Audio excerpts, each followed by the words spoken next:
नमस्कार, स्वागत है आपका एडुसेट लेक्चर में। जैसे कि आप जानते हैं, हमने इस बार शुरू किया है हेल्थ केयर और आज का हमारा टॉपिक है कॉस्मेटिक सर्जरी। कॉस्मेटिक सर्जरी युवाओं के लिए ये एक स्टेटस सिंबल है और कईयों के लिए ज़रूरत है। इसी डिफरेंस को जानने के लिए आज हमारे स्टूडियो में मौजूद हैं हमारे जाने माने एक्सपर्ट डॉक्टर ऋचा कुमार, जो कि कंसल्टेंट हैं plastic and cosmetic surgeon in metro group of hospitals में। स्वागत है मैम आपका एडुसेट लेक्चर में। नमस्कार, मैं doctor Richa Kumar, plastic surgeon and cosmetic surgeon. आजकल जैसे कॉस्मेटिक सर्जरी बहुत ज़्यादा प्रचलित है, स्पेशली यंगस्टर्स में। उनके लिए एक नई चीज़ है, अपने आप को मॉडिफाई करने के लिए, सुधार करने के लिए, बेहतर दिखने के लिए। तो ये एक नया आयाम है ज़िंदगी को बेहतर बनाने के लिए।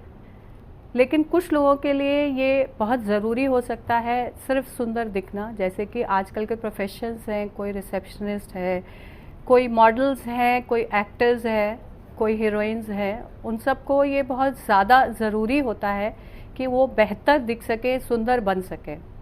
इसके अलावा कुछ ऐसे लोग होते हैं जो सिर्फ फिज़िकली सुंदर ना दिखें, लेकिन उनकी बहुत ज़रूरत होती है।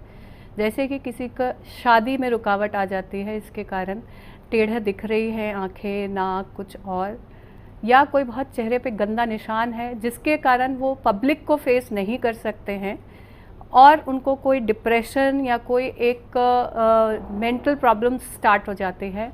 उस केस में कॉस्मेटिक सर्जरी एक लग्जरी ना रह के एक ज़रूरत बन जाती है।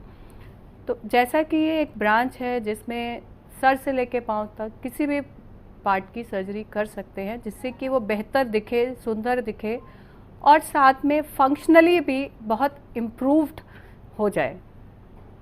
जैसे डिफरेंट पार्ट्स में कॉमनली जो पार्ट्स हैं, जैसे बॉडी में फेस है जो कि सबसे इम्पॉर्टेंट है, जिससे कि आदमी की एक आइडेंटिटी जानी जाती है, समझी जाती है। उस पार्ट को सुंदर बनाना शायद सबसे ज़रूरी रहता है। तो उसमें आँख है, नाक है, लिप्स है, ईयर्स हैं, इनको सबसे ज़्यादा टारगेट किया जाता है।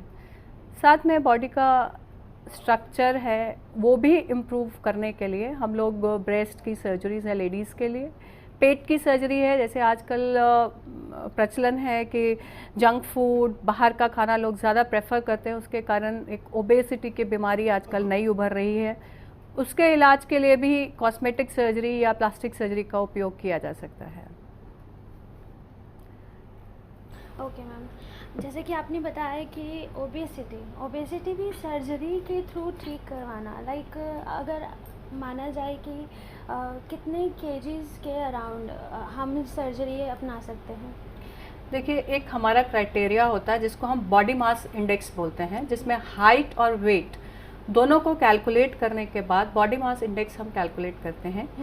अगर वो बॉडी मास इंडेक्स आपका समवेयर अराउंड 25 to 30 एक रफ है फॉर मेल्स एंड फीमेल्स, बीच में अगर रहता है, उसके बियॉन्ड है तो हम सर्जरी एडवाइस करते हैं। उससे पहले अगर है कोई भी इंडेक्स तो हम उसमें पेशेंट को एक्सरसाइज एंड डाइट मॉडिफिकेशन की एडवाइस देते हैं। अगर उस डाइट मॉडिफिकेशन एंड एक्सरसाइज के बाद भी वो अपना वज़न नहीं कम कर रहे हैं और उसके कारण उनके डायबिटीज़ की बीमारी है, हार्ट की बीमारी है, उसका असर पड़ रहा है, तो हम सर्जरी एडवाइस करते हैं, जिससे उनका वज़न कम हो जाए, डायबिटीज़ कंट्रोल हो जाए और दिल पे जो जोर पड़ रहा है उसको हम कंट्रोल कर सकें। मतलब माना जाए कि कोलेस्ट्रॉल लेवल को भी कम कर सकते हैं? जी, कोलेस्ट्रॉल लेवल को इस तरह कम करता है कि जब टोटल बॉडी का फैट कंटेंट कम हो जाता है, प्लस हम डाइट मॉडिफिकेशंस जो बताते हैं, तो टोटल फैट कंट्रोल हो गया, तो उससे कोलेस्ट्रॉल लेवल भी कम आते हैं। ओके मैम, ये हार्मफुल हो सकती है कि लाइक अगर हम इसको करवाएं तो लाइक हम अपनी लाइफ को और बढ़ा सकते हैं? देखिए, हार्मफुल तो नहीं होती है। जो नॉर्मल सर्जरी के साइड इफ़ेक्ट्स होते हैं वो साइड इफ़ेक्ट्स हो सकते हैं। पर हार्मफुल नहीं होती है। यूजुअली तो हेल्पफुल ही होती है, क्योंकि इससे वेट कम हो जाता है, पेशेंट ज़्यादा एक्टिव बन सकता है। जो एक्सरसाइज वो पहले नहीं कर पाता था पेट बड़ा होने के कारण, वो भी कर सकता है, वॉकिंग भी कर सकता है। वेट कम होने से एक एडवांटेज ये भी होता है, जो पेशेंट को ऑस्टियोआर्थराइटिस की प्रॉब्लम होती है, जिनको घुटने में जोड़ होता है, में जोड़ों में दर्द होता है, उस दर्द में भी रिलीफ होता है, क्योंकि उसके ऊपर वज़न कम पड़ता है। अगर वो डिजीज़ को भी रोकथाम करने में कुछ हद तक हम हेल्प दे सकते हैं। जी, अगर बात की जाए ब्रेस्ट सर्जरी की, तो ये किस लेवल पे करवानी चाहिए?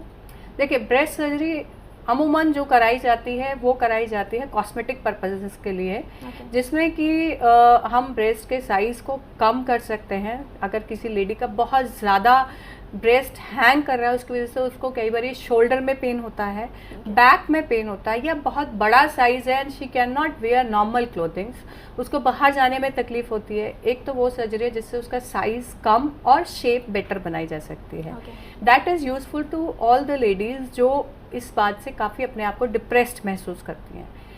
दूसरी सर्जरी है जो प्योरली कॉस्मेटिक है, जिसमें साइज़ अगर छोटा है तो हम उसको बड़ा बना सकते हैं। And we use silicone implants, जो कि इनर्ट इम्प्लांट्स होते हैं, जिससे बॉडी में कोई रिएक्शन नहीं होती है। जो दूसरा सवाल हमारे से लोग पूछते हैं जनरली इस टॉपिक पर, क्या इससे कैंसर बढ़ने की संभावना है? जो कैंसर बढ़ने की संभावना, ऐसा कोई स्टडी नहीं है अभी तक। इससे कैंसर नहीं बढ़ता है, ना इससे कोई कैंसर के डिटेक्शन में आपको प्रॉब्लम आती है। जो टेस्ट कैंसर की जानकारी के लिए किए जाते हैं वो भी एज इट इज़ किए जा सकते हैं इम्प्लांट डालने के बाद। या अगर आप, कुछ लोगों का मन में ये दुविधा भी होती है कि हम अगर प्रेगनेंसी से पहले कराते हैं तो क्या हम बच्चे को फीड करा सकते हैं? दूध उतरने में या दूध आने में की प्रक्रिया में कोई भी प्रॉब्लम आ सकती है? जी नहीं, उससे कोई प्रॉब्लम नहीं आती है, क्योंकि हम आगे के ग्लैंड्स को बिल्कुल भी नहीं छेड़ते हैं। सारे ग्लैंड्स के पीछे जाते हैं इम्प्लांट्स, तो they are not going to affect the feeding. जो हम कहते हैं कि माँ का दूध सब बच्चों के लिए ज़रूरी है, उसमें कोई भी दिक्कत आने की संभावना इसमें नहीं होती है। इसका एक तीसरा पहलू है कि कुछ महिलाओं का ब्रेस्ट किसी कैंसर या किसी डिजीज़ के कारण निकाल दिया गया है। उस सिचुएशन में भी ब्रेस्ट को वापस बनाया जा सकता है बॉडी के ही टिश्यूज़ को यूज़ करके, जिससे कि उनको एक आकर्षक व्यक्तित्व दिया जा सके और वो वापस सोसाइटी में वेल एडजस्ट हो सके। तो ये 3 पार्ट्स कॉमनली जो ब्रेस्ट सर्जरी के हम लोग करते हैं, या जिनकी रिक्वायरमेंट पब्लिक को रहती है। मैम, लाइक अगर ब्रेस्ट सर्जरी कोई एक नॉर्मल इंसान नहीं कराए, तब भी इसकी कॉस्ट कितने तक की आ सकती है? देखिए, जो रिडक्शन सर्जरी है जिसमें हम साइज़ रिड्यूस करते हैं, एक अमूमन अगर प्राइवेट हॉस्पिटल्स में जो कि हम जाते हैं तो उसकी कॉस्ट समवेयर अराउंड से 70,000 to 80,000 के बीच में कहीं लाइक करती है। और अगर हम गवर्नमेंट हॉस्पिटल में जाते हैं तो जैसा हम सब जानते हैं फ्री होती है वो surgery. But as we all know कि उनके पास जो है ट्रॉमा के पेशेंट्स हैं, बर्न्स के पेशेंट्स हैं, उनका लोड बहुत ज़्यादा है, तो उनकी तवज्जो थोड़ा सा कॉस्मेटिक सर्जरी की तरफ थोड़ी कम रहती है, क्योंकि वो पेशेंट्स ज़्यादा नीडी होते हैं। तो वहाँ फ्री होती है। बट जहाँ तक ब्रेस्ट का साइज़ बढ़ाने वाला जो सर्जरी है उसकी कॉस्ट थोड़ी ज़्यादा है, क्योंकि जो सिलिकॉन इम्प्लांट्स हैं उनकी कॉस्ट काफ़ी होती है। ऑपरेशन इटसेल्फ की कॉस्ट उसमें 50,000 के लगभग है, बट इम्प्लांट की कॉस्ट काफ़ी है उसमें। जी मैम, इसको हम आगे और डिस्कस करेंगे। पहले हम एक कॉल ले लेते हैं। Call from Haryana. जी नमस्कार, स्वागत है आपका एडुसेट लेक्चर में। Good afternoon madam. हेलो जी, good afternoon. Good afternoon, please अपना क्वेश्चन पूछिए। जी मैडम, आई साइड की सर्जरी के बारे में कुछ है? Please repeat your question. अपना क्वेश्चन रिपीट कीजिए। आई साइड की सर्जरी, आई साइड की सर्जरी होते हैं। ओके, उनका कहना है कि आई साइट की सर्जरी करवानी है इनको।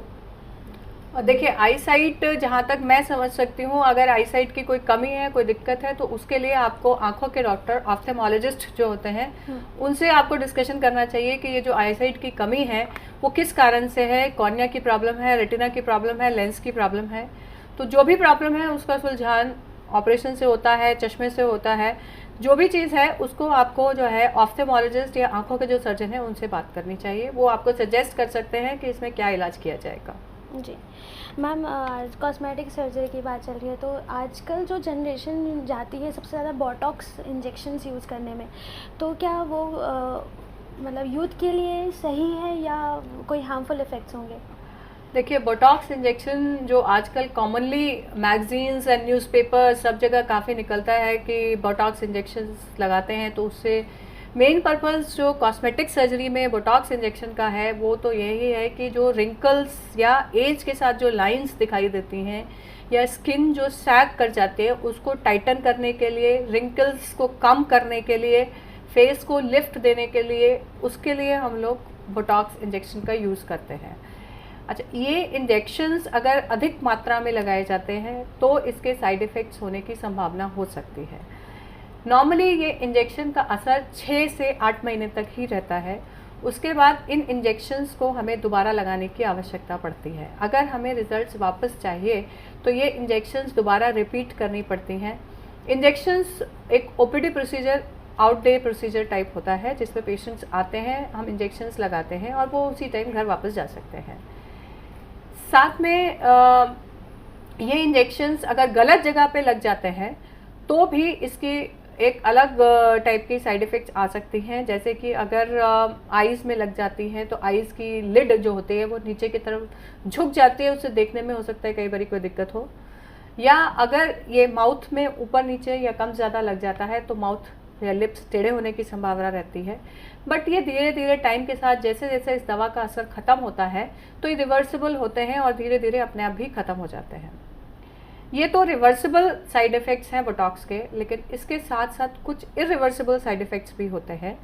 जैसे कि अगर बहुत लंबे समय तक हम बोटॉक्स का प्रयोग करते हैं, सालों साल, उसके बाद वो मसल्स जिनमें हम लगाते हैं फेस की, वो धीरे धीरे काम करना बंद कर देती हैं और उसके बाद फेस पे जो इमोशनल इफ़ेक्ट्स आते हैं, हंसना, रोना, मुस्कुराना या फेशियल एक्सप्रेशंस जो होते हैं वो थोड़ा कम हो जाते हैं। आप किसी से मिलते हैं तो वो जो आपके फेशियल एक्सप्रेशंस होते हैं उतना पूरी तरह मुकम्मल तरीके से दिखाई नहीं दे पाते हैं।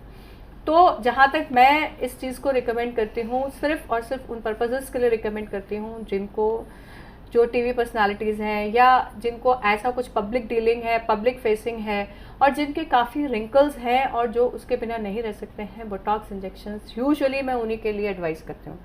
अदरवाइज़ बोटॉक्स इंजेक्शंस का यूज़ जो है उन चीज़ों में भी होता है, जैसे कि कुछ बीमारियां हैं, जैसे कि माइग्रेन है, जो कि ऑल्दो मेरे फील्ड में नहीं आता है, बट स्टिल माइग्रेन में जो सिवियर हेडेक होता है पेशेंट्स को, उसमें अगर हम बोटॉक्स इंजेक्शंस लगाते हैं तो दर्द में काफ़ी रिलीफ होता है।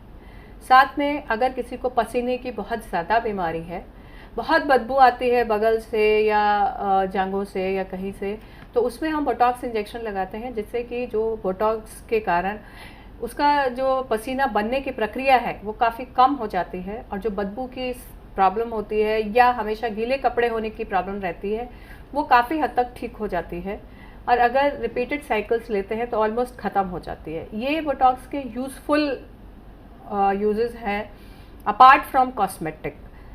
तो या एक और बीमारी है जिसमें हम बोटॉक्स का इस्तेमाल करते हैं, जो है कि ब्लैडर डिसफंक्शन, मतलब पेशाब की जो थैली होती है वो अगर कमज़ोर पड़ जाती है और उसमें पेशाब अपने आप निकल जाता है या बार बार ही निकलना है, तो उसके लिए भी हम कई बार बोटॉक्स का इस्तेमाल करते हैं, जो कि शायद मेरे फील्ड के बियॉन्ड है, लेकिन उसके लिए भी इस्तेमाल होता है और साइड इफ़ेक्ट्स काफ़ी कम होते हैं उस सिचुएशन में। डॉक्टर साहब, क्या इसकी कोई एडिक्शन भी हो सकता है? देखिए, एक तरह से कहा जाए तो एडिक्शन है, क्योंकि बोटॉक्स लगाने से आदमी सुंदर दिखता है तो वो चाहते हैं कि हम अगली बार फिर लगवाएं। तो एक एडिक्शन भी कह सकते हैं इस चीज़ को, रादर देन कि हम ज़रूरत कहें। शुरू में पेशेंट अपनी ज़रूरत के हिसाब से लगवाता है, फिर बाद में लोगों को लगता है कि नहीं, हम बहुत सुंदर दिख रहे हैं तो इसको और लगवा सकते हैं।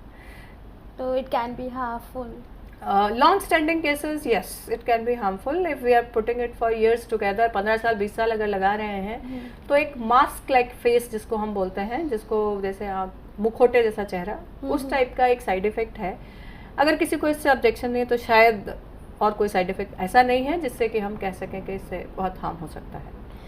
ओके डॉक्टर साहब, जैसे कि हम आजकल न्यूज़पेपर्स में देख रहे हैं कि गंजेपन का इलाज, पहले बाल होते हैं, फिर बिफोर आफ्टर, क्या ये सर्जरी में भी हो सकता है बॉल्डनेस का इलाज? देखिए, बॉल्डनेस क्या है कि जो महिलाएं हैं, ऊपर वाले ने उनके ऊपर काफ़ी कृपा की है, बॉल्डनेस की बीमारी शायद ही बहुत कम होती है। जो बीमारी होती है वो अक्सर आदमियों में ज़्यादा होती है, और उसका रीज़न है कि उनके जो टेस्टोस्टेरोन हार्मोन्स होते हैं जो अंडकोश से पैदा होते हैं, उसके कारण होता है।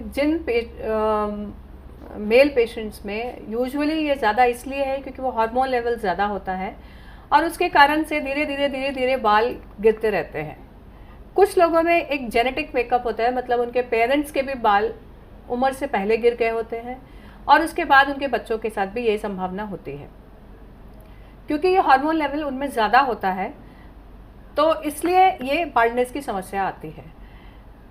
तो इसका इलाज तो हम कोई दवाई द्वारा संभव नहीं है क्योंकि ये एक ज़रूरी हार्मोन है बॉडी में। इससे मेल होने का एहसास है, इससे मेल कहलाता है, तो इसलिए इसको तो कम नहीं कर सकते हैं, पर जो बाल गिर गए हैं उनको हम दोबारा उगा सकते हैं। उगाने का प्रोसेस को हम कहते हैं हेयर ट्रांसप्लांटेशन। हेयर ट्रांसप्लांटेशन वो प्रक्रिया है जिसमें आप ही के जो बचे हुए बाल होते हैं उनको हम अलग अलग डिवाइड करते हैं, एक एक बाल को चुनते हैं। जो अच्छा बाल होता है उसको उसकी जड़ के साथ जिस हिस्से से आपके बाल निकल गए होते हैं उनको हम वापस, जैसे क्या कहना चाहिए, एक एक पौधा उगाते हैं, उसी तरह एक एक बाल हम उगाते हैं। मट्टी आपके सिर की स्किन होती है, जैसे बाल उगाए जाते हैं उसी तरह पेड़ उगाए जाते हैं, उसी तरह हम लोग बाल उगाते हैं।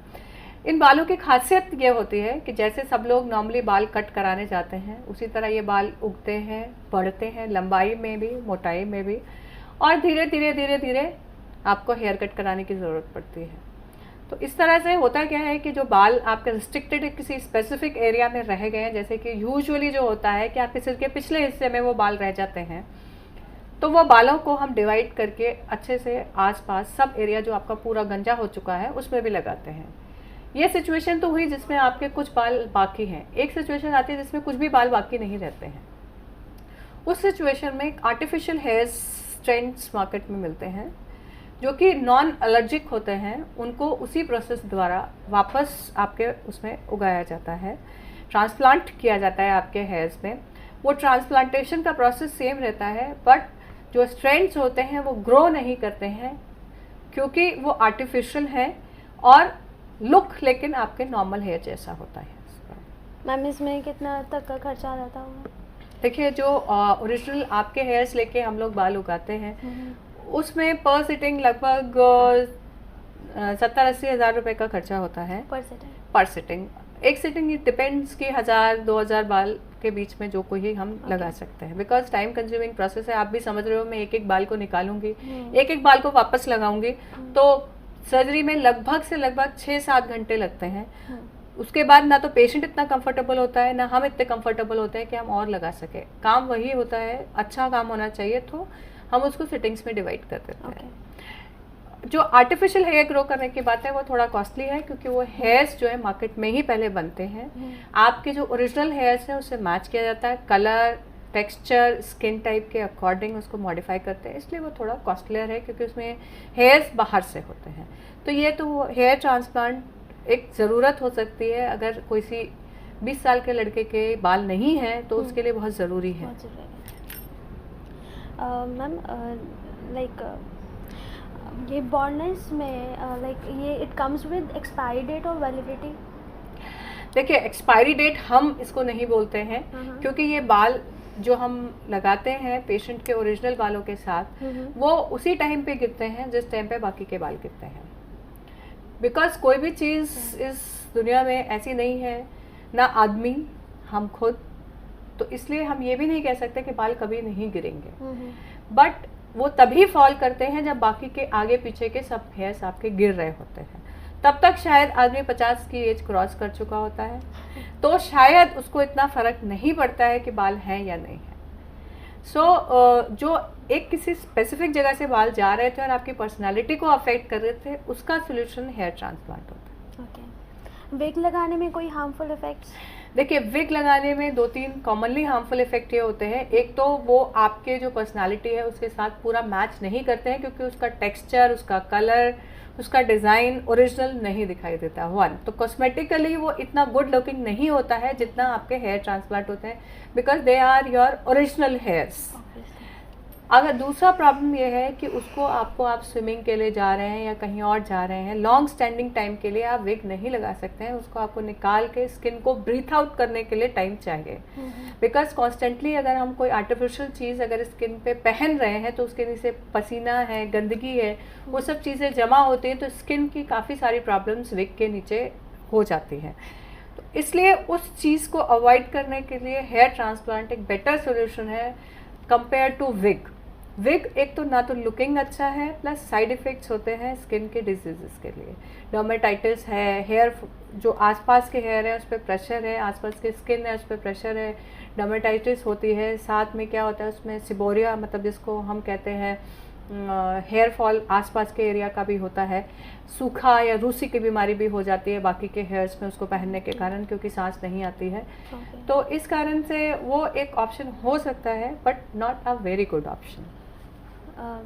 गर्ल्स भी करा सकती हैं या लेडीज़ में भी आपके पास कोई ऐसा? जी, लेडीज़ में भी ये प्रॉब्लम होती है, कॉमनली नहीं होती, बट अगर जिसको है तो सेम प्रोसेस है, वो भी हेयर ट्रांसप्लांट करा सकते हैं। लेडीज़ में जो कॉमनली प्रॉब्लम्स आती हैं कुछ लोकलाइज्ड एरिया के किसी फंगल इन्फेक्शन के कारण या किसी एलर्जी के कारण उनके लोकली जो बाल होते हैं वो एरिया में चले जाते हैं। हमारे यहाँ एक प्रचलन है सिंदूर लगाने का बालों में। वो सिंदूर की क्वालिटी वेरी करती है, बहुत अच्छी क्वालिटी से लो क्वालिटी, और उसमें काफ़ी केमिकल्स होते हैं, मरकरी, लेड, इस टाइप के। उससे कई बार क्या होता है उस लोकलाइज एरिया में लोगों के बाल निकल जाते हैं। कुछ लोगों का वो हिस्सा जो सिंदूर लगाने का हिस्सा होता है वो सेंटर ऑफ हेड होता है, काफ़ी ख़राब दिखाई देता है। उस सिचुएशन में पीछे से बाल लेके हम लोग आगे ट्रांसप्लांट करते हैं उनको, तो एक नेचुरल लुकिंग उनका हेड हो जाता है। नेचुरल लुकिंग के हेयर्स होते हैं जो कि ग्रो करते हैं जैसे कि बाकी हेयर ग्रो करते हैं। एक और सिचुएशन होती है जो कि मैंने देखी काफ़ी पेशेंट्स में, कुछ लोगों का होता है क्या है, एक लापरवाही के कारण किसी कारण जैसे बाल जल गए हैं और वहाँ पे वापस बाल नहीं आए हैं, बर्न के पेशेंट्स होते हैं।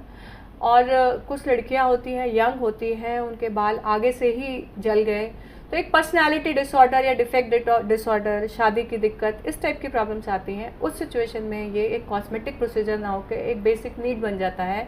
उस सिचुएशन में हम इस चीज़ को पीछे से लेके बालों को आगे अगर रोकते हैं, लगाते हैं, हेयर ट्रांसप्लांट करते हैं, तो काफ़ी अच्छा रिजल्ट आते हैं और पेशेंट वापस नॉर्मल बैक टू लाइफ हो सकता है।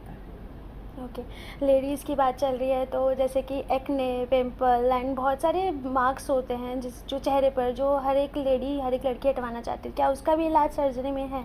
जी देखिए, है क्या कि एक्ने एक ना चाहते हुए बीमारी है जो पेशेंट्स जिनकी ऑयली स्किन है उसमें ज़्यादा होते हैं। प्लस जैसे जैसे पेशेंट युवा होता है तो हार्मोनल चेंजेस होते हैं बॉडी में, जिससे बाकी के जो फीचर्स डेवलप होते हैं। लेकिन ये उसका एक साइड इफेक्ट है हार्मोन्स का, कि साथ में जो ग्लैंड्स होते हैं जिनको हम बोलते हैं सेबेशियस ग्लैंड्स, या जिनसे हम चिकनाहट स्किन में पैदा होती है, उनके पोर्स अगर बंद हो जाते हैं तो ये एक्ने की समस्या आती है।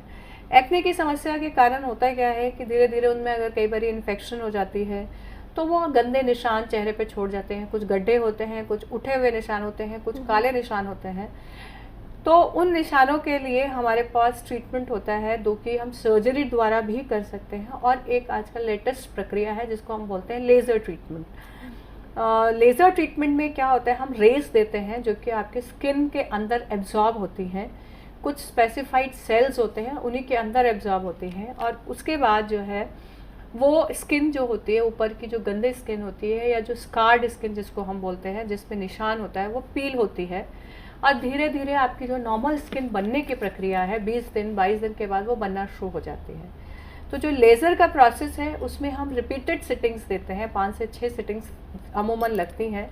उसके बाद जो गड्ढे हैं, धब्बे हैं, वो बिल्कुल मिट जाते हैं। जैसे एक चीज़ हम बोलते हैं रबड़ से मिटा दिया, कुछ इस टाइप की प्रक्रिया है, वो रबड़ से मिटा दिया, जिसमें धीरे धीरे आपकी खुद की स्किन आती है और हम धीरे धीरे उसको स्किन को निकालते हैं।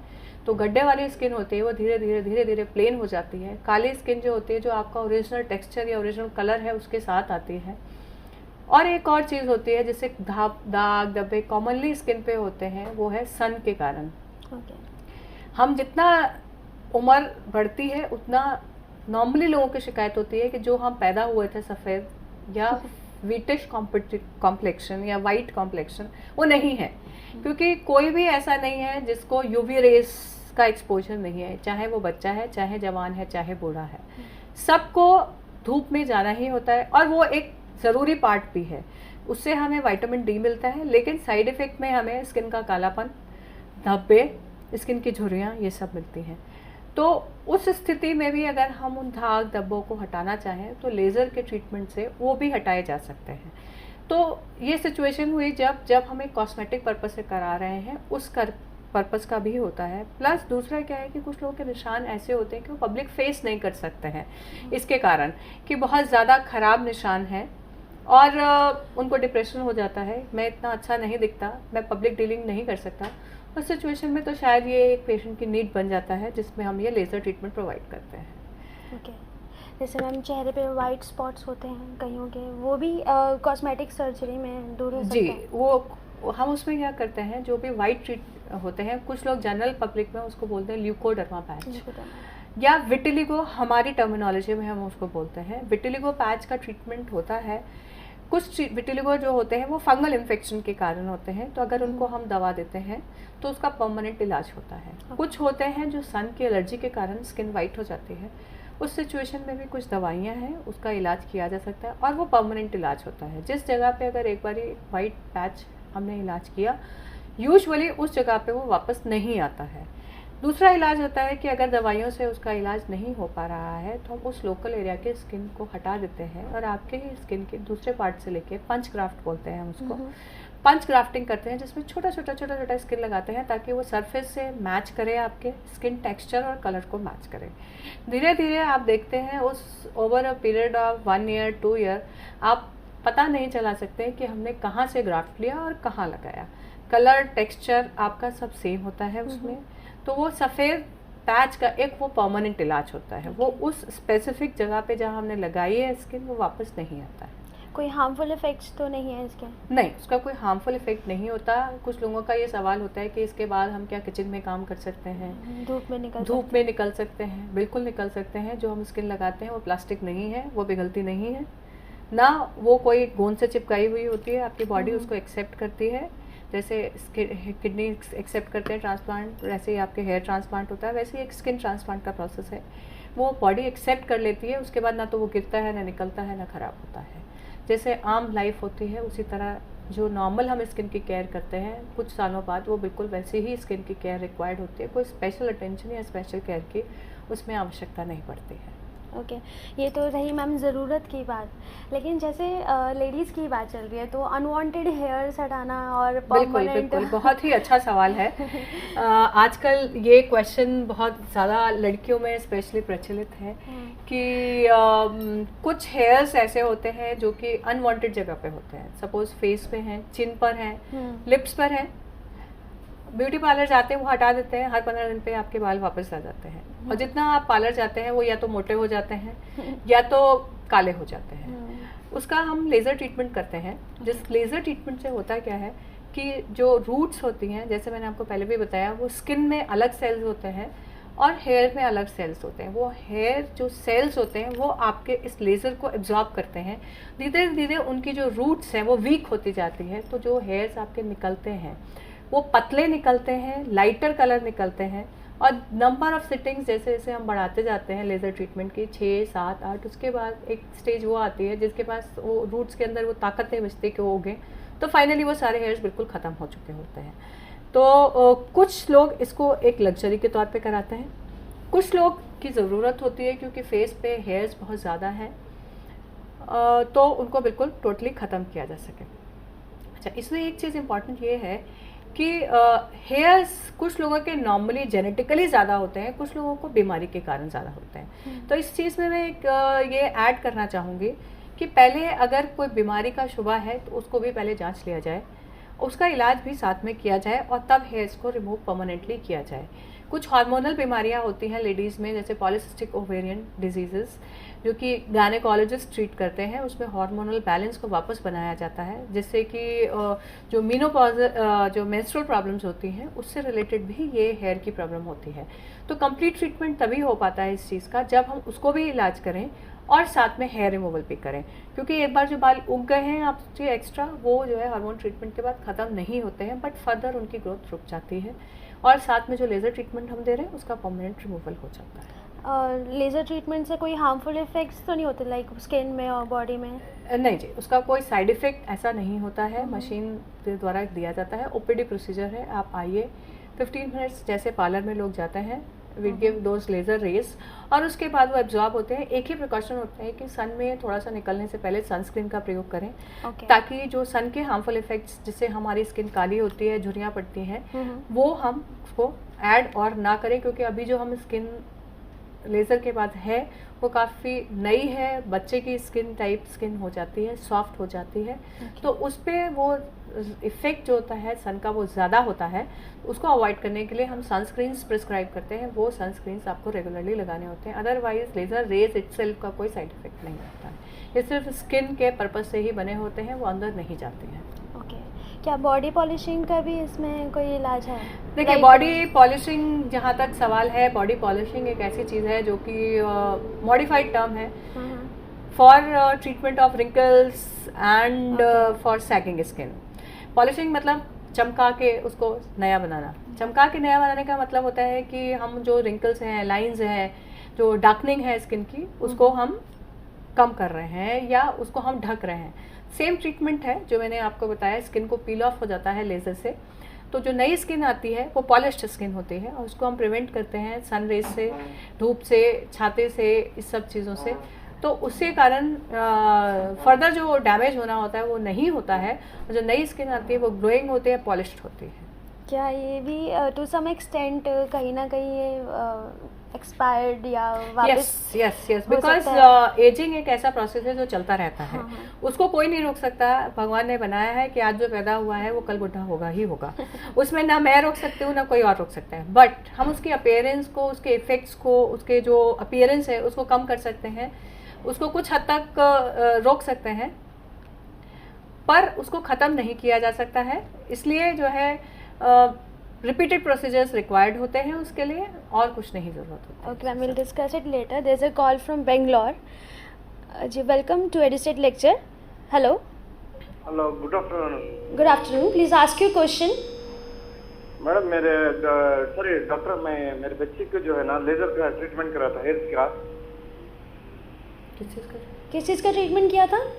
फेस के ऊपर बाल वगैरह थे, फेस बर्न, एक्सेस ग्रोथ थे बाल है, लेकिन लेजर ट्रीटमेंट कराने के बाद जो है और तकरीबन 10-15 से डॉक्टर के पास गए, ट्रीटमेंट करने के बावजूद फिर हेयर ग्रो हो रहे हैं दोबारा।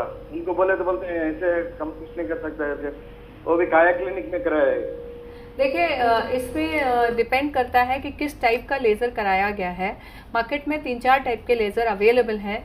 एक ट्रीटमेंट होता है जो कि हम कॉमनली देखते हैं, वो होता है IPL लेज़र ट्रीटमेंट, जिसमें होता क्या है कि जो रेज होती हैं they are low intensity rays, उससे लेज़र से हेयर्स थोड़े कम ग्रो करते हैं बट ग्रो करते हैं। जो आजकल एक एडवांस्ड लेज़र मार्केट में है वो है Nd:YAG लॉन्ग पल्स लेज़र्स। वो लेज़र्स जो होते हैं वो हेयर को जो परमानेंटली रिमूव कर देते हैं, या आपको जो दिखने वाले हेयर्स होते हैं वो इनविजिबल टाइप लेज़र से हेयर हो जाते हैं। मुझे नहीं पता है कि आपने किस टाइप का लेज़र कराया है। मार्केट में 3-4 टाइप के हैं। एक तो है IPL लेज़र, दूसरा है Nd:YAG लेज़र, तीसरा है डायोड लेज़र, और कुछ लोग जो है हाई इंटेंसिटी लाइट्स भी यूज़ करते हैं लेज़र के लिए। तो जो अच्छे लेज़र्स हैं अगर उनसे कराया जाए तो रिज़ल्ट आता है, जैसे कि डायोड लेज़र्स है या फिर Nd:YAG लॉन्ग पल्स लेज़र्स होते हैं। उसकी पल्स रेगुलेट करनी होती है, और अगर एक स्पेशलिस्ट से कराया जाए तो उसकी रेज या लाइट की जो वेवलेंथ हम यूज़ करते हैं वो according to the type of hairs and the colour of hair, the strength and the thickening of hairs, उसके हिसाब से यूज़ करते हैं, तो वो हेयर्स परमानेंटली चले जाते हैं। Okay, we were discussing body polishing and cosmetic surgery, and मतलब वो एक्सपायरी डेट के साथ आती है और एजिंग की वजह से, तो कहीं ना कहीं ये कह सकते हैं अगर इसको रिपीटेड कराएं तो क्या वो कम हो सकता है? देखिए, एक्सपायरी डेट इसीलिए है क्योंकि हम एजिंग को ट्रीट कर रहे हैं। तो उस सिचुएशन में होता है क्या है कि जैसे जैसे एज बढ़ती है, जैसे जैसे इफ़ेक्ट्स आते रहते हैं एजिंग के, तो हो सकता है कि लेज़र ट्रीटमेंट या जो भी हम बोटॉक्स ट्रीटमेंट या फिलर्स ट्रीटमेंट की बात कर रहे हैं, उसकी रिक्वायरमेंट या इंटरवल्स जो होते हैं वो कम होते हैं। सपोज़ अगर मुझे आज बोटॉक्स 6 महीने बाद लगाने की ज़रूरत पड़ रही है, तो हो सकता है शायद कुछ दिनों के बाद मुझे वो जो है 2 महीने बाद या 4 महीने बाद लगाने की ज़रूरत पड़े। मुझे लगेगा कि रिंकल्स वापस आ गए हैं, but that is not recommended actually. अगर बहुत कोई प्रोलॉन्ग चीज़ है, हम फेस की फिर और कुछ रिंकल्स आ ही जा रहे हैं, तो एक प्रोसीजर होता है जिसको हम बोलते हैं फेस लिफ्ट। फेस लिफ्ट एक प्रोसीजर है जिसके द्वारा जो सैगिंग स्किन होती है उसको हम ऑपरेशन के द्वारा टाइट करते हैं स्किन को। उसमें 2 प्रोसीजर्स होते हैं। एक ओपन प्रोसीजर है जिसमें पूरी स्किन जो एक्स्ट्रा हो गई है, जो सैग कर गई है, उसको वापस से खींच के एक्स्ट्रा स्किन को निकाल के उसको वापस मसल्स में टक करते हैं। दूसरा प्रोसेस होता है जो कि ओपन नहीं है, उसमें कुछ सूचर्स होते हैं, उनको फिक्स कर दिया जाता है स्किन के अंडर एक कान के पीछे छोटे से ऑपरेशन द्वारा, जैसे दूरबीन द्वारा। तो दोनों प्रोसेस हैं, या तो ओपन है या दूरबीन द्वारा है, पर वो प्रोसेस भी जैसे हम एजिंग की बात कर रहे हैं तो वो प्रोसेस भी परमानेंट नहीं है, बिकॉज उसके बाद भी सैगिंग करती है, स्किन की एजिंग का प्रोसेस चलता रहता है। पर एक एज ऐसी आती है 70 साल के बाद आदमी चाहता है कि मेरी उम्र दिखाई दे, लोगों को लगे कि हाँ मैं ग्रेसफुल हूँ, मैं 70 साल का हूँ। तो उस सिचुएशन में शायद उसको खुद भी ज़रूरत महसूस नहीं होती कि मैं अब कुछ कराऊँ।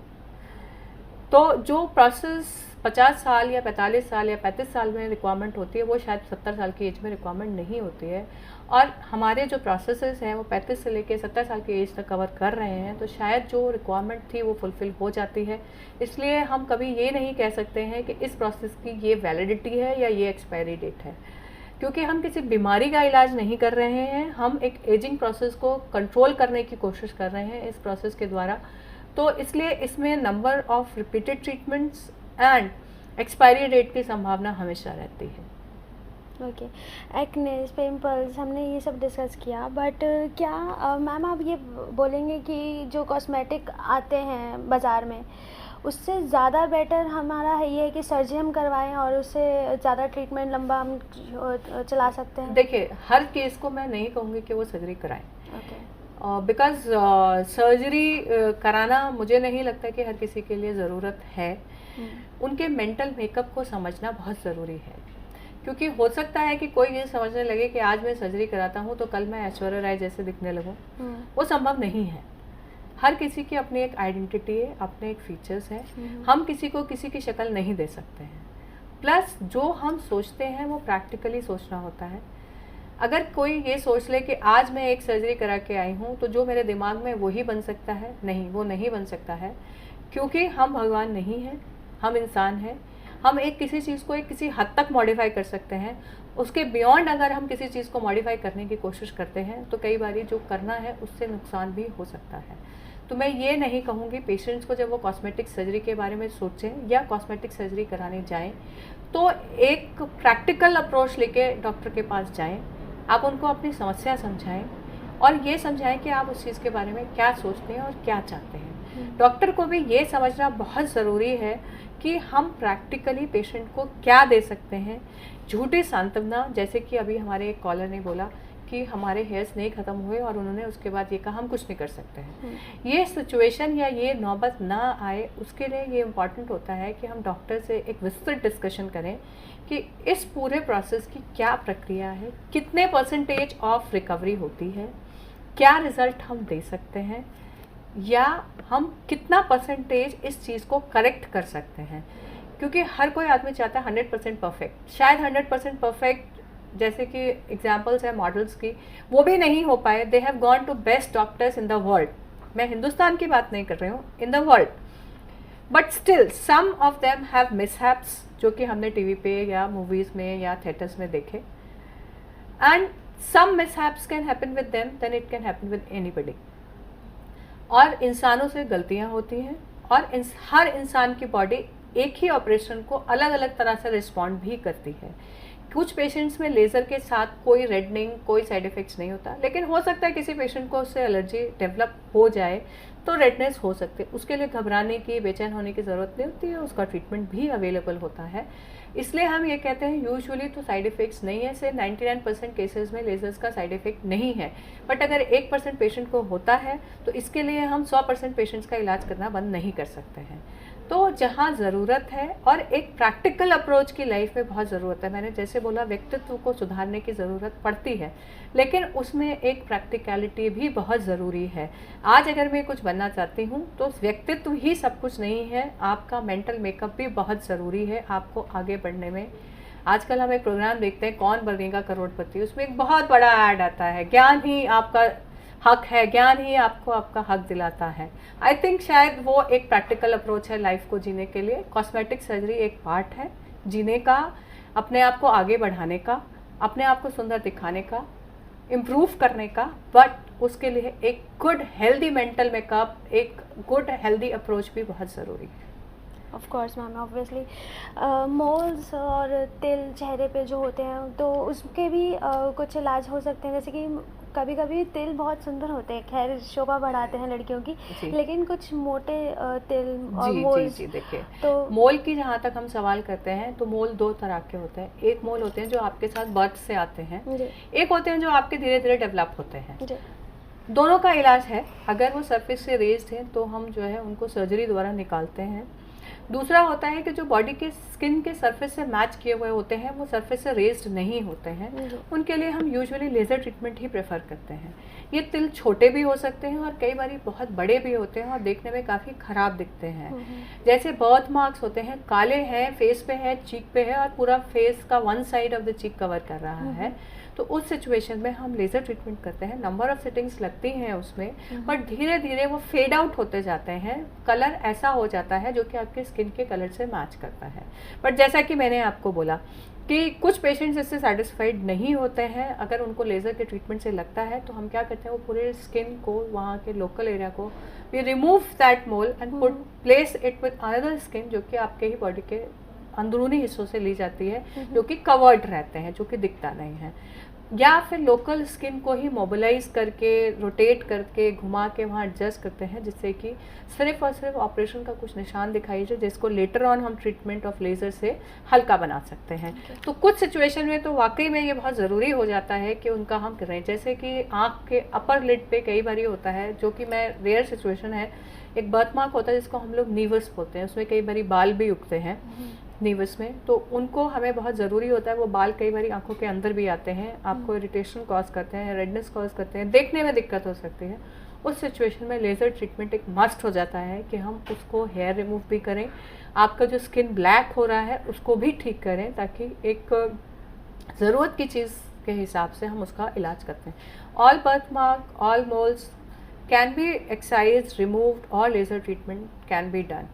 अच्छा, एक और इम्पॉर्टेंट चीज़ होती है मोल्स में जो मैं कहना चाहूँगी, कुछ मोल्स ऐसे होते हैं सालों साल वो शांत पड़े रहते हैं, लेकिन अचानक से कई बार देखा गया है कि उनमें जो है बहुत जल्दी बड़ा होने की स्टेज आ जाती है। मतलब वो जल्दी जल्दी साइज़ में बड़े होते रहते हैं या कलर उनका चेंज होता रहता है।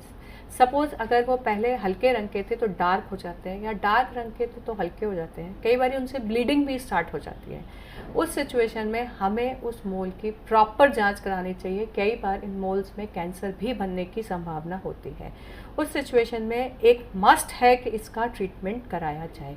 यूजुअली ये मोल्स जो होते हैं वो सरफेस से ज़्यादा उठे हुए होते हैं, हाथों पैरों में मोल्स होते हैं, या जो नाखून के हिस्से होते हैं उनमें अगर ये मोल्स होते हैं, उनमें ये चांसेस कैंसर बनने के ज़्यादा होते हैं। और अगर हम सन में एक्सपोज्ड होते हैं उनमें ज़्यादा है, या फिर जो फेयर स्किन पर्सन्स हैं उनमें इन चेंजेस होने की ज़्यादा संभावना होती है कि वो कैंसर में परिवर्तित हो जाए। तो अगर आपका कोई ऐसा मोल है जो कि सडनली उसका साइज़ बड़ा होना शुरू हो गया है, उसमें से ब्लीडिंग हो रही है, उसमें से कलर चेंज हो रहा है, या उसकी मोटाई बढ़ रही है, तो स्पेशली मैं रिक्वेस्ट करूँगी कि उसके लिए आप किसी न किसी स्पेशलाइज्ड डॉक्टर को ज़रूर कंसल्ट करें, ताकि आप उसके बढ़ने से, उसके कैंसर पैदा होने की सिचुएशन से अवॉइड कर सकें, उससे बच सकें। ओके डॉक्टर साहब, व्हाट इज़ लिपोसक्शन? देखिए, लिपोसक्शन एक प्रोसेस है जिसमें हम जो मोटे लोग हैं, जिसमें जैसे कि स्पेशली कुछ हिस्से होते हैं बॉडी के, जैसे कि पेट है, हिप का हिस्सा है या आर्म्स का हिस्सा है, स्पेसिफिकली अगर ज़्यादा है तो उसमें हम छोटे दूरबीन जैसे कैनुलास होते हैं उसको डाल के फैट को हम पतला करके उसको सक करके निकाल लेते हैं। कुछ चीज़ें ऐसी होती हैं जैसे कि हम एक्सरसाइज भी कर रहे हैं उसके बावजूद भी ये कम नहीं हो रहा है, या हम बॉडी में डाइट भी कम कर रखी है, कैलोरीज भी हम ज़्यादा नहीं ले रहे हैं फिर भी कम नहीं हो रहा है, या अनकंट्रोल डायबिटीज़ हो गई है हमारे वेट के कारण, उस सिचुएशन में ये बहुत हेल्पफुल होता है कि इसको बेहोश करके पेशेंट को या सुन करके उस स्पेसिफाइड हिस्से को हम उसके अंदर छोटा सा कैनुला डालते हैं। उसमें कोई बहुत बड़ा चीरा या बहुत बड़ा कट नहीं होता है, एक होल होता है सिर्फ, जो कि होल बॉडी का नॉर्मली क्लोज हो जाता है धीरे धीरे अपने आप 10-15 दिन में। ना तो उसमें कोई पट्टी होती है, ना कोई लॉन्ग हॉस्पिटलाइजेशन की उसमें ज़रूरत पड़ती है। यूजुअली अगले दिन पेशेंट घर जा सकता है, ना उसमें कोई स्टिच की ज़रूरत पड़ती है। तो हम फैट सक कर देते हैं और उसके बाद पेशेंट मोबिलाइज हो सकता है। चलना फिरना तो सेम डे से स्टार्ट हो जाता है। जहाँ तक एक्सरसाइज की बात है या हैवी ड्यूटी वर्क्स का सवाल है उसमें थोड़ा समय लग सकता है, बट बाकी normal activities patient same day से कर सकता है। लाइक अगर मैं लेडीज़ की बात करूँ तो क्या एक लड़की अगर जैसे बहुत ज़्यादा मोटी हो उसको आफ्टर मैरिज कंसीव करने में तो कोई प्रॉब्लम नहीं हो सकती? नहीं, लाइपोसक्शन से इसमें कोई प्रॉब्लम नहीं आती है, क्योंकि हम जो है फैट सक करते हैं वो हम पेट के बाहर ही रहते हैं, हम अंदर नहीं जाते हैं। तो इसलिए जो भी है वो उसमें कोई ऐसी दिक्कत नहीं आती है कंसीव करने में जिससे कि आगे कोई दिक्कत आए। ओके, लाइक ओबेसिटी की बात चल रही है, जैसे कोई वेट लूज़ भी कर लेता है तभी उसकी स्किन जो है सैगिंग होती है, लटकती है from arms area and thighs and all things, तो क्या उसमें भी हम हेल्पफुल है? देखिए, उस प्रोसेस में जैसे अगर किसी ने बहुत सडन वेट लूज़ किया है और स्किन सैग करके, जो कि कॉमनली जो सैग करते हैं वो स्किन सैग करती है एब्डोमेन की, जैसे पेट की स्किन है, बहुत ज़्यादा वेट था और अचानक से कम हो गया किसी भी कारण से, किसी भी बीमारी से, उस सिचुएशन में हम क्या करते हैं, टमी टक प्रोसेस हम बोलते हैं। उसमें जो एक्स्ट्रा स्किन होती है उसको हम निकाल देते हैं और निकालने के साथ साथ जो आपके मसल्स होते हैं उसको टाइटन करके एक बॉडी की प्रॉपर शेप देते हैं, जिससे कि जो एक्स्ट्रा स्किन है वो निकल जाती है, टमी बिल्कुल शेप में आ जाती है। वो प्रोसेस में स्टिचेस होते हैं और थोड़ी रिकवरी टाइम भी ज़्यादा है उस प्रोसेस का, but results are very good, side effects नहीं होते। बट उस सर्जरी को मैं एडवाइस करूँगी कि अगर आपने प्रेगनेंसी कैरी आउट करनी है उसके बाद ही कराएं, क्योंकि उसके में गुंजाइश जो होती है पेट को बढ़ने की फिर वो कम हो जाती है। प्रेगनेंसी में हमें लैक्सिटी ऑफ एब्डोमेन चाहिए होता है, जिसके कारण से जो बच्चा बढ़ता है पेट के अंदर उसमें उसको जगह चाहिए, स्पेस चाहिए। तो अगर टमी टक प्रोसेस कराना चाहते हैं, काफ़ी सैगिंग स्किन है, तो मेरी एक एडवाइस होती है कि जो भी आपने नंबर ऑफ़ प्रेगनेंसीज प्लान किए हुए हैं वो कंप्लीट हो जाए, उसके बाद ही टमी टक प्रोसेस कराएं। क्या ये प्रेगनेंसी के बाद भी संभव है? जैसे जी बिल्कुल, जैसे कि प्रेगनेंसी या सिजेरियन सेक्शन के बाद usually lower part of the abdomen की स्किन जो है वो सैग कर जाती है, उसमें फोल्ड्स आ जाते हैं कई बारी, तो वो फोल्ड्स को हम निकाल सकते हैं। फोल्ड्स को निकालने के बाद जो है स्किन प्लेन हो जाती है, उसमें कोई बहुत ज़्यादा स्कार्स नहीं बनते हैं और शेप में आपका एब्डोमेन वापस आ सकता है। ओके, लाइक कोई भी जैसे लेडी आफ्टर 50s में भी वो ट्राई कर सकते हैं? बिल्कुल, 50 में भी कर सकते हैं, 60 में भी कर सकते हैं, ऑल डिपेंड्स कि आप किस स्टेज पे कराना चाहते हैं। बट एक ही मैंने आपको प्रिकॉशन बताया कि प्रेगनेंसी की सिचुएशन में हम नहीं करते हैं वो, बिकॉज आगे प्रेगनेंसी कैरी आउट करने में उसमें दिक्कत होने की संभावना रहती है, तो इसलिए उस सिचुएशन के अलावा हम हर एज में कर सकते हैं। And breast surgery, is that any validity और एक्सपायरी डेट? लाइक देखिए, ब्रेस्ट इसमें कोई प्रेगनेंसी की तो कोई इसमें प्रेगनेंसी की कोई प्रॉब्लम नहीं है, यंग अनमैरिड लड़कियां भी करा सकती हैं, ना तो फीडिंग में प्रॉब्लम आती है, ना तो कोई और मैरिड लाइफ में इससे प्रॉब्लम आती है। स्कार भी बहुत बिल्कुल मिनिमल होता है, कोई स्कार नहीं दिखाई देता। जहाँ तक हम एनहांसमेंट सर्जरी की बात कर रहे हैं, रिडक्शन सर्जरी यूजुअली जो रिक्वायरमेंट होती है वो ज़रूरत होती है जो कि मैरिड लेडीज़ होती हैं जिन्होंने प्रेगनेंसी बियर की हुई होती है और फीड कराने के कारण बच्चे को या तो सैग कर गया या साइज़ बड़ा हुआ लेकिन वापस रिड्यूस नहीं हुआ, तो उस सिचुएशन में तो ये सवाल ही पैदा नहीं होता कि हम उसको कंसिडर करें। डॉक्टर साहब, आपने बोला कि जैसे कि डिमांड बढ़ रही है कॉस्मेटिक सर्जरीज़ की एंड इसकी वजह से काफ़ी सारे सेंटर्स और क्लिनिक्स खुल गए हैं, तो मैं आपसे ये पूछना चाहूँगी कि हमारे दिल्ली रीजन में या इंडिया में ऐसे कितने सही सेंटर्स हैं जहाँ पे कोई भी पेशेंट जाके जिनको बहुत ज़्यादा नीड है वो अपना इलाज करवाए? देखिए, सबसे पहले तो मैं सरकारी अस्पतालों की बात करूंगी। कुछ सरकारी अस्पताल इसके लिए दिल्ली में काफ़ी अच्छे हैं, क्योंकि हमारे हिंदुस्तान में हर कोई अफोर्ड नहीं कर सकता कि वो प्राइवेट हॉस्पिटल में जाकर इस चीज़ का इलाज कराए। तो सरकारी अस्पतालों में जैसे सफदरजंग हॉस्पिटल है, ऑल्दो उनके पास लोड काफ़ी है because of trauma and all caterings, but वो लोग प्लास्टिक सर्जरी करते हैं। दूसरा हॉस्पिटल हमारे पास है LNJP हॉस्पिटल, जहाँ पे एक Burns and plastic surgery department काफ़ी अच्छा और बड़ा डिपार्टमेंट है। वहाँ पे वो required plastic and cosmetic surgery करते हैं। ये तो नाम हुए जो सरकारी अस्पतालों के हैं। इसके अलावा जैसे सर गंगाराम हॉस्पिटल है, it's a good and reputed hospital for plastic and cosmetic surgeries. Then we have Max group of hospitals, Fortis group of hospital, Metro group of hospitals. मैं अपने हॉस्पिटल का नाम लास्ट में ले रही हूँ क्योंकि किसी को ये ना लगे कि मैडम अपने आप को प्रमोट कर रही हैं लेकिन but it's a good centre for getting cosmetic surgery done. 3-4 और से good number of hospitals are there in Delhi जहाँ पे अच्छी कॉस्मेटिक सर्जरी की जाती है। बात कर रहे हैं सर्जरी की, कॉस्मेटिक सर्जरी। लाइक मैं देखती हूँ कि छोटे से छोटे बच्चे लाइक 12-15 साल की लड़कियाँ, ये जो एरिया होता है इसमें लिप्स को एनहांस करने के लिए या मोटा करने के लिए उसमें इंजेक्शन लगाते हैं, तो ये किस हद तक संभव है कि उनको कोई हार्मफुल इफेक्ट नहीं होगा? देखिए, मैंने जहाँ तक आपको बताया प्रोडक्ट सेम है, उसको डिफरेंट फॉर्म्स में हम इस्तेमाल करते हैं। Silicone that is the most inert material we know chemically. तो उसमें जो है हम ब्रेस्ट इम्प्लांट्स में भी वही मटेरियल यूज़ करते हैं। Then we are using the same material in the fillers also, जो कि परमानेंट फिलर्स होते हैं। वही परमानेंट फिलर्स हम लिप्स में भी यूज़ करते हैं। बट मैं सबको एडवाइस करती हूँ कि पहले आप टेम्प्रेरी फिलर्स के लिए जाइए, जो कि धीरे धीरे एब्जॉर्ब हो जाते हैं बॉडी में। उसके साइड इफ़ेक्ट्स कम होते हैं। आज आपने मोटा कराया, हो सकता है कल आपको पसंद ना आए, तो मैं हमेशा प्रेफर करती हूँ कि एक टेम्पररी ट्रीटमेंट पेशेंट को दिया जाए, जिससे कि उनको ये अनुभव हो कि वो क्या लग रहे हैं। अगर कोई भी चीज़ मैंने परमानेंटली उनके फेस पे चेंज कर दी और उसके बाद वो कहते हैं ये तो अच्छा नहीं है, तो एक हमारे लिए अजीब सी सिचुएशन हो जाती है कि उसको फिलर को फिर हम सर्जरी द्वारा ही निकाल सकते हैं। इसको हम एक थोड़ी देर में डिस्कस करेंगे। एक कॉल है उत्तर प्रदेश से। जी नमस्कार, आपका स्वागत है एडुसेट लेक्चर में। हेलो हेलो जी, आपका स्वागत है एडुसेट लेक्चर में। अपना प्रश्न पूछिए। हाँ, मैं आपसे ये जानकारी लेना चाहता हूँ, क्योंकि मेरे भी कुछ पिंपल्स हैं, उनके बारे में आपसे जानकारी करनी। जी हाँ, मेरे लिए चेहरे पर मुहासे हैं। देखिए, अगर ये मुहासे आपके एक्टिव मुहासे हैं, मतलब कि वो दाने बने हुए हैं अभी, तो हम उनका पहले दवाइयों द्वारा इलाज करते हैं जिससे कि वो फर्दर पैदा होना बंद हो जाए। जिस सिचुएशन में ये बंद हो जाते हैं, यूजुअली उनका ट्रीटमेंट हम कुछ जेल्स, क्रीम्स और कैप्सूल्स से लिखते हैं, जो कि विटामिन ए कैप्सूल्स होते हैं, जिससे कि स्किन यंग एंड यूथफुल रहती है।